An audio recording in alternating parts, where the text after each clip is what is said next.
Assalamualaikum dostlar. Бүгінгі видеомызда мен сіздерге 14 автокөлігінің коробкасын қалай жинау керек көрсетіп кететін боламын. Соңына дейін көріңіздер. Бастаймыз. Жалпы бәрін тазалап алдық.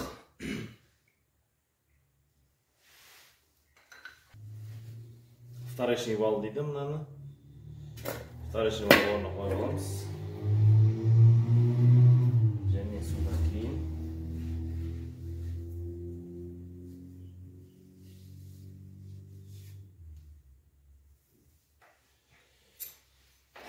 бірінші скотчымыздың шестернасы. Соны кигіземіз. Кигізердің алдында игілшікті подшипник деген бар міне. Подшипник орнында. Шестернамызды кигіземіз. И синхрон түседі. Сосын муфтышканың ішкісін өзін бірінші кигізіп аламыз. Мынамызды кигізіп аламыз орнына. Бұның жанында тестері бар. Осы жерге пружинкалар кигілетін болады, қазір көрсетіп кетемін. Валға үстіп кигізіп алып жинаған оңай болады.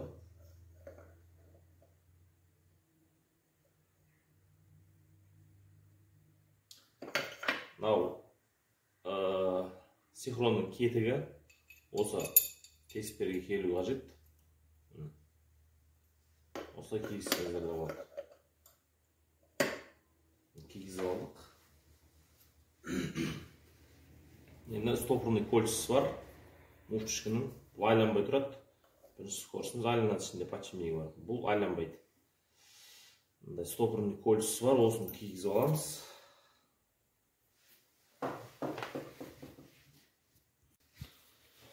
Мындай стопор кигізетіндеріңіз болса,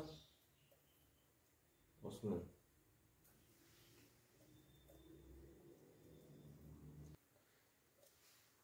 өздеріңізге удобный жері болса,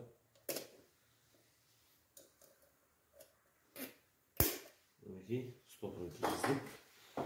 Қазір жақындатып көрсетіп кететін боламын. Міне тура түбінде мынамыз айландырмай ұстап тұрады, шығармай. Енді келесі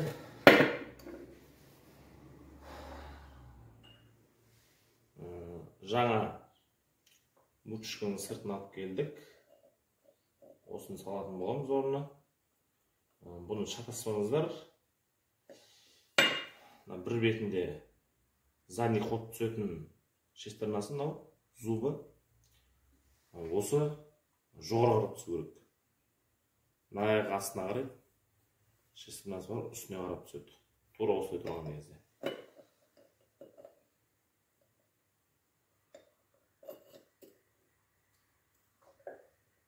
Астына қарап қоятын болсаңыздар, дұрыс болмай қалады. Коробка.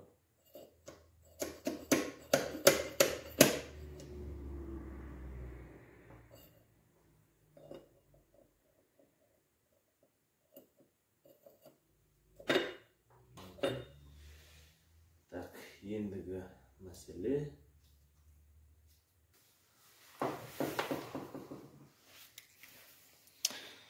пружинкалары, шариктері. Осыны қазір муфтышкаға кигізетін боламыз. Қалай кигізетінін көріп отырыңыздар.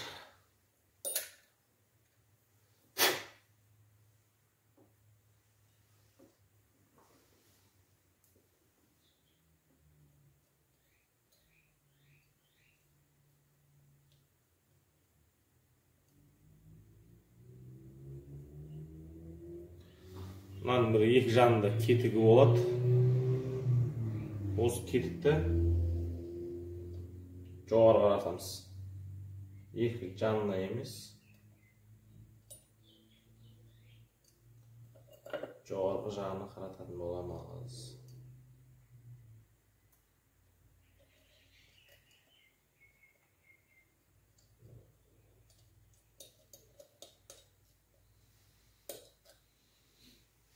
бүйтіп киізіп кетесіздер.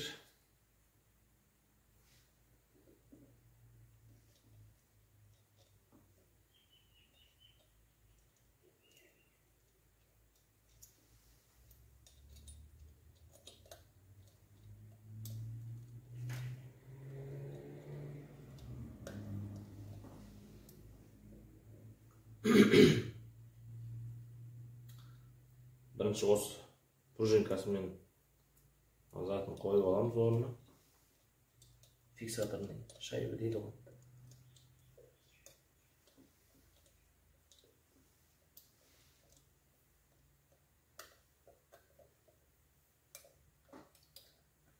Бүйтіп қойып кетеміз. Көрсетіп кетейін. Бүйтіп қойып аламыз. Енді шариктерді осы жерге қойып, біріндеп басып жіберсек, орнына түсетін болады. Сосын екінші шестернамызды орнына саламыз. Міне шаригіміз.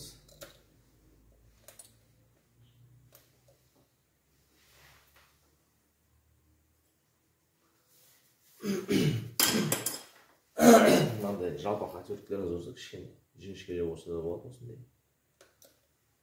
Шарикті итеріп тұрып басасыздар. Мінекей.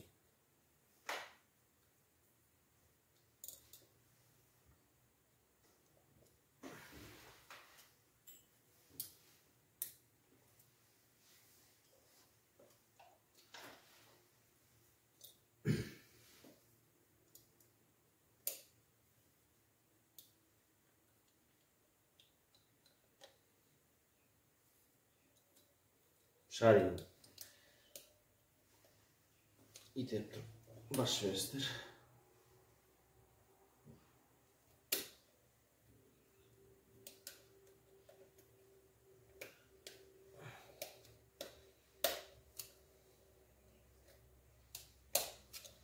Мінекей. Шығарып алғаныңыздар. Шамал көтеріп бассаңыздар, мұны орнына түседі. Сөйтемізді қайтып кигізіп қоямыз. Шығып кетпес үшін де ол. Үшіншісін жайлап тартып аламыз. Шарик сиятын орын болса болды.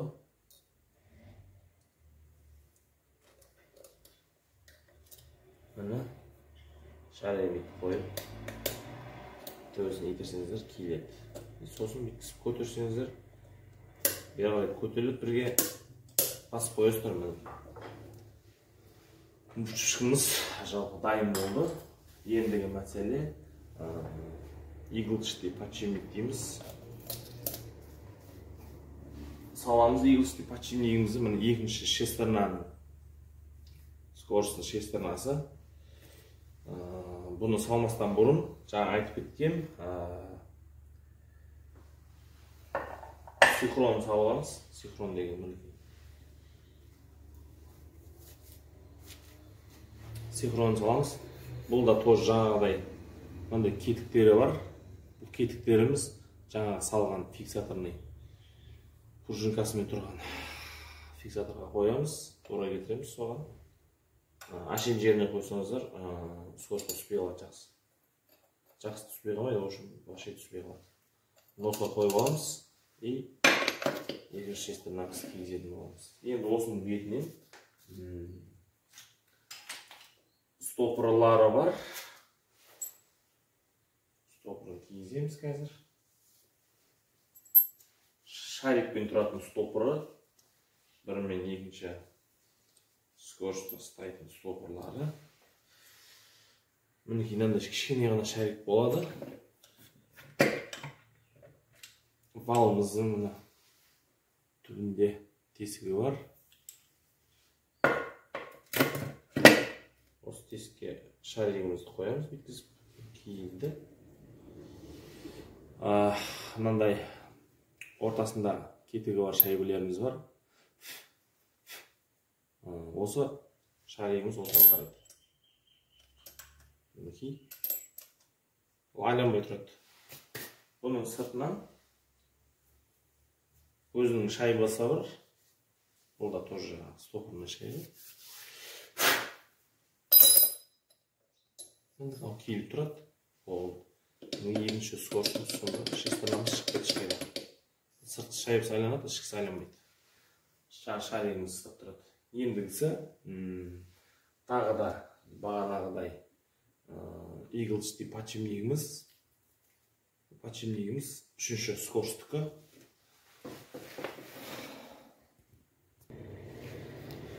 Үшінші скорсымыздың иглчатый подшипнигін орнына қоямыз. Подшипнигіміз ендігі мәселе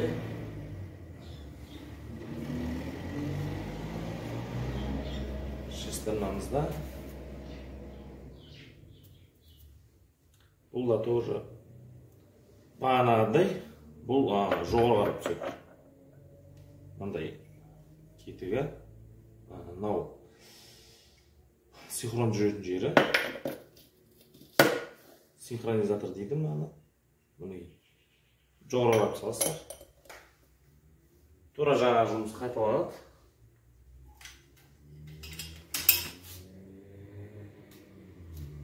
Мұфтышқымыз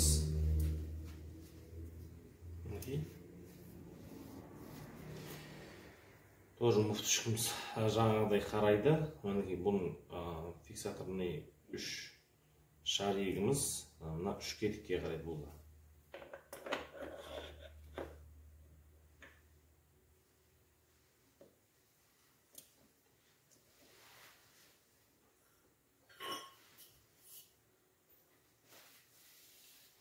Бұны жай кіргізесіздер.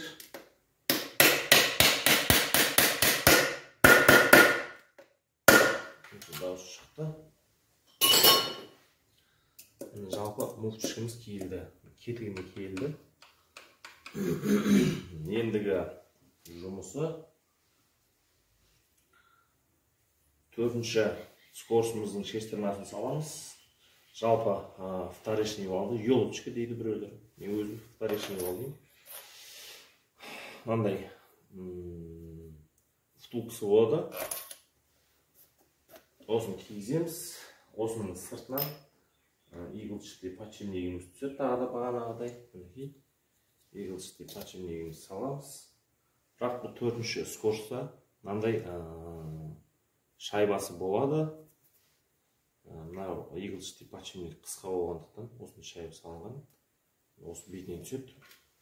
Көрсетпедей міне. Осыны ұмытпаңыздар. Так, енді төртінші скорсымыздың шестернасын саламыз.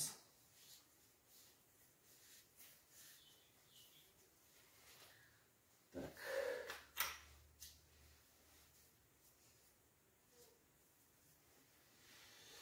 Жаңағыдай 3 кетігін келтіреміз.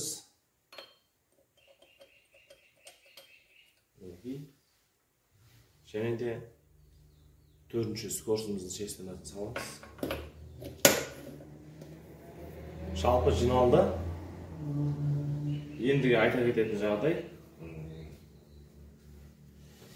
Мынандай шайбілері болады. Екеуі екі түрлі. Мынау подшипниктен кейін түсетін шайбы. Мына подшипниктің астына түсетін шайбы. Чұқасы астына түседі. Чұқасы астына түседі.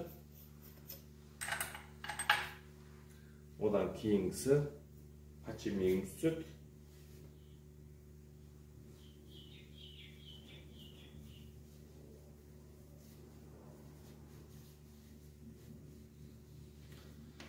Мінекей подшипнигімізді қағып қоямыз. Сыртынан ұрмаңыздар, ішінен ұру керек.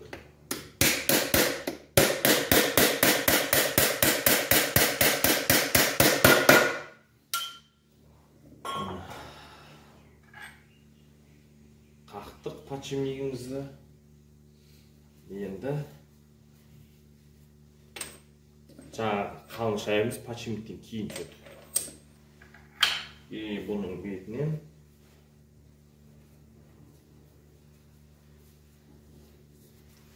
жаңағыдай втулкымыз түседі тағы да. Бұл 5-ші скорсқа арналған втулка.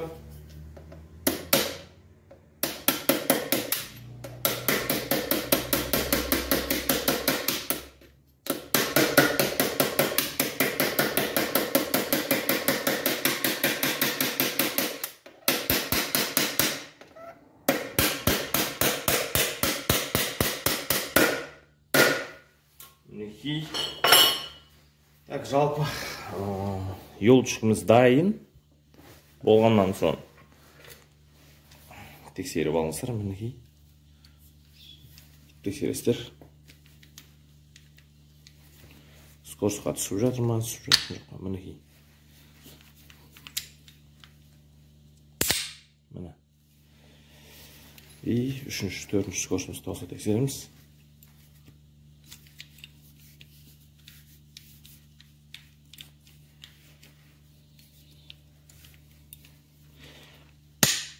Мінекей. Міне.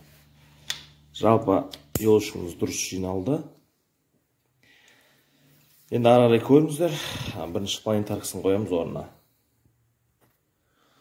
Так, достар, жалпы планетаркамыз орнына қойдық. Планетаркаға особо не қажет емес, бұл ашын жай ғана бүйтіп орнына қойылатын нәрсе. Ендігі айта кететін жағдай.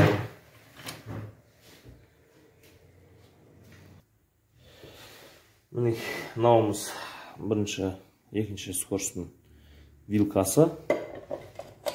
Орнына кигізіп аламыз. Мынауымыз 3 пен 4-тің вилкасы. Оны да кигізіп аламыз.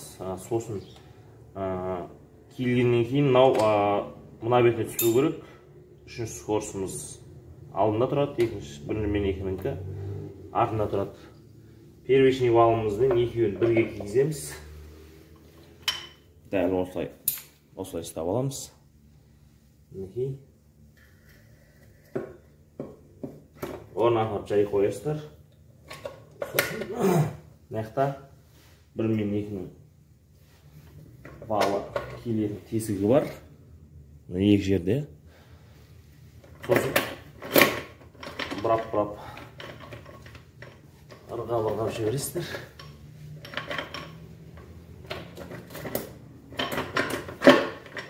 Мінекей. Қазір жақындатып көрсетіп келем. Мінекей. Мына екеуіміз осылай түседі. Мына екеу екі тесікке кіреді. Мінекей. Жалпы осы. Енді мына жерге 5-ші скоростьіміздің валы түседі. Қазір ары қарай көріңіздер. Көрсетіп кетем. Ендігі жұмысы, мұны жаңа айтып кеткен 5-ші скоростьтің валы. Осын саламыз. И сосын кулисамыз. Кулисамызды былай жылжытып қойып аламыз.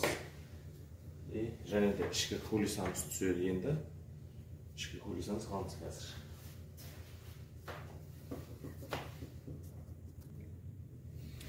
Мінекей ішкі кулисамыз, бұлымыз дәл осылай түседі. Астына кетігіне кигізесіздер.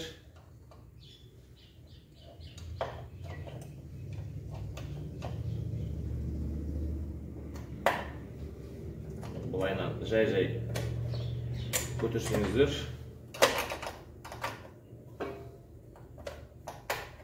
Орнына киіледі.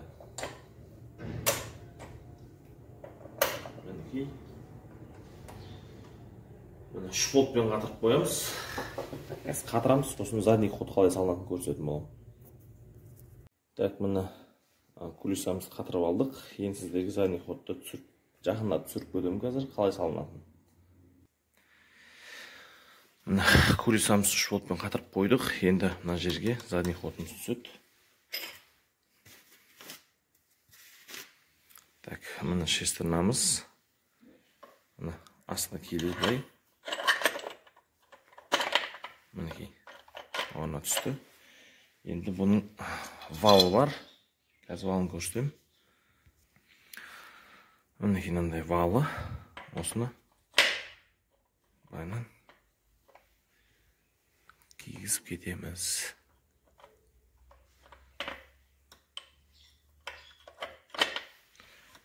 Мінекей бас қойыстыр болды. Задний ходымыз дайын. Так, жалпы коробканың ішін жинап болдық. Енді бетін жапқаннан кейін артыңғы 5-ші скоростың шестерналы қалай салыну керек көрсетіп кетем. Мына жағы жалпы бәрі болды деп ойлаймын. Аралай көріңіздер.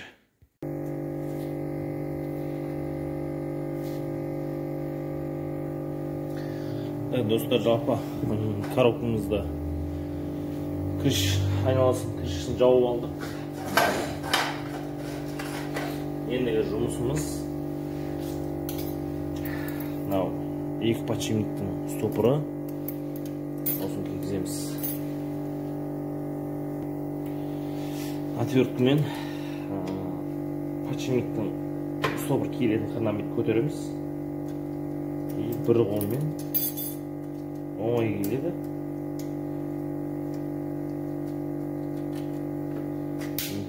Орна түсті. Екіншісіне тоже солай кигіземіз. Көтерсеңіздер көтеріледі мұны. Темізді. Мұны өткізіп. Жай қолмен итерсеңіздер. Мінекей. Үстіп кигіземіз. Енді мына пластинкамызды бетінен 4 жүрмен қатырып қоямыз. 4 болтын қатырып алдық. Мінекей бағанағыдай иглчатый подшипнигіміз. Бұның да бетінен бағанағыдай шайбасы түседі. Енді шестернамыз 5-ші скоростты айландыратын. 5-ші скоростымыздың муфтышқышы және шестернасы. Бұны да бағанағыдай көріп аламыз. Мінекей кетігіне келіп тұр. Болды, осыны валы 5-ші скоростын былай қаратып саламыз.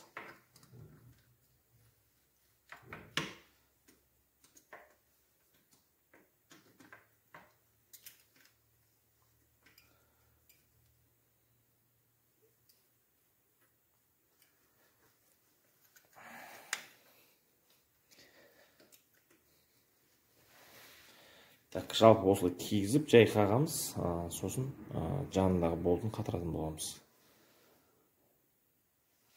Міне достар, қақтық, міне 10-ші болтымызды. Так, жалпы достар 5-ші муфтчикімізді қағып алдық. Міне 10-ші болтын қатырамыз қазір.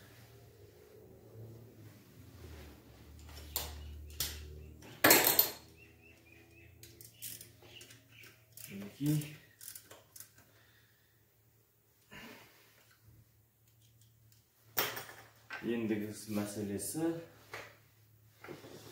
екеуімнің 32-ші гайкілерін қатырамыз. Сонымен болдық жалпы. Мінекей гайкісі.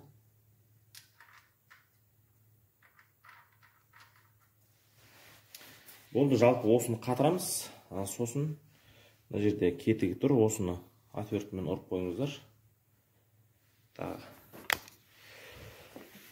Сосын мына жерге 3 шаригін салып, пружинасын қойып, мынандай пробкамен қатырып қоятын боламыз.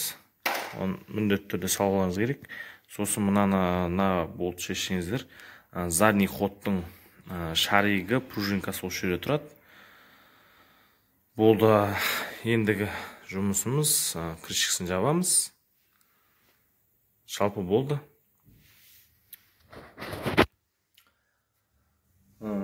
Жалпы түсінікті айттым деп ойлаймын. Коробканың жұмысы осындай. Видеомыз ұнаса, лайк басып отырыңыздар, комментарий қалдырыңыздар, сұрақтарыңыз болса. Келесі видеода кездескенше.